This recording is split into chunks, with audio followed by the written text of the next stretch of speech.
not one for ghosts or paranormal stuff, never was. But sometimes, life forces you to face things you never believed in. This is my story, one I hope you never have to live through. It all began when I moved into a new apartment, a fresh start after years of toxic friendships and bad luck. I wanted to keep to myself, but in the city, isolation is rare. My neighbors were curious and chatty, and they invited me to join their weekend hangouts. At first, I resisted. I liked my quiet, but eventually, I gave in. They were obsessed with urban legends and creepy online games. One weekend, they convinced me to try a game they called The Map. It wasn't like any other horror game I'd played. No monsters or jump scares. Just a simple website showing a map dotted with hundreds of pins, red, yellow, and black.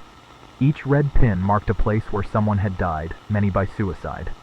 Yellow pins were less clear, sometimes marking new locations, sometimes shifting around. No one knew exactly how the game worked or who made it, but everyone agreed. The map wasn't just a game. That night, they pinned my apartment in yellow. I laughed it off, but inside, something twisted cold. Days passed. The yellow pin didn't move. I tried clicking it, but the site was locked down. Pins couldn't be deleted, only moved.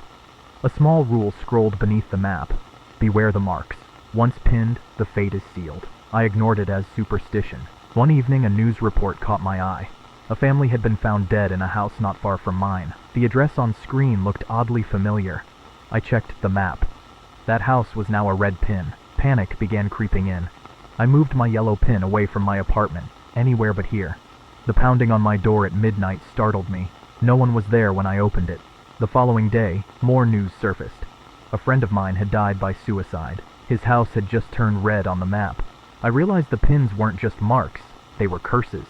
Desperate, I searched for answers online. Rumors said that once your address was pinned, the game's curse would follow, and all residents would die mysteriously. The only escape was to move your pin, but every move shifted the curse to someone else. That's when my friends started disappearing, one by one.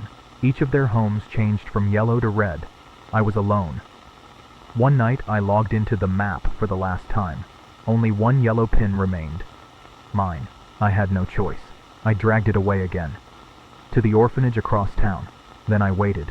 Days later, the news showed a tragic fire at the orphanage. The curse was real. I sit here now, writing this down. Every time I close my eyes, I see that map. Every time I hear a knock at the door, I wonder if it's her, the thing I saw standing outside my window on the 14th floor, smiling softly and begging to be let in. I moved my pin again today, somewhere far away, because the curse never ends.